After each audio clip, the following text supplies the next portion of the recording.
கர்ப்ப காலங்களில் வந்து நிறைய ஹார்மோன் கோளாறுகள் உடலில் ஏற்படக்கூடும் அப்படிங்கிறனால அந்த டைமில் தைராய்டு பிரச்சனைகள் வந்து ரொம்ப சகஜமான ஒரு விஷயமா இருக்கும்.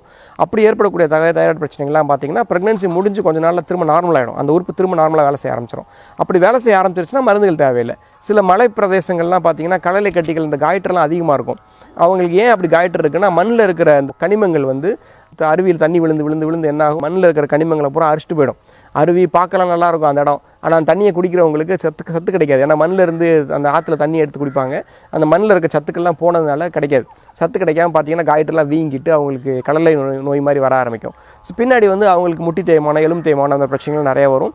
ஸோ அந்த மாதிரி வந்து தொடர்ச்சியாக நாள்பட்டு அந்த காய்ட்டர் பிரச்சனைலாம் வரக்கூடும். அப்படிங்கிறதுனால நம்ம அதுக்கு ஆரம்ப கட்டத்திலே அவ்வப்போது பரிசோதனை செஞ்சு பிரச்சனை இருந்துச்சு அப்படின்னா அயோடின் உள்ள உப்பு சாப்பிட்டுக்கிறது. நம்ம ஜென்ரலாக நீங்களே கேள்விப்பட்டிருப்பீங்க, அயோடின் உப்பு அதிகமாக சேர்த்துக்கு, அயோடின் உள்ள உப்பு சாப்பிடணும்னு சொல்லுவாங்க.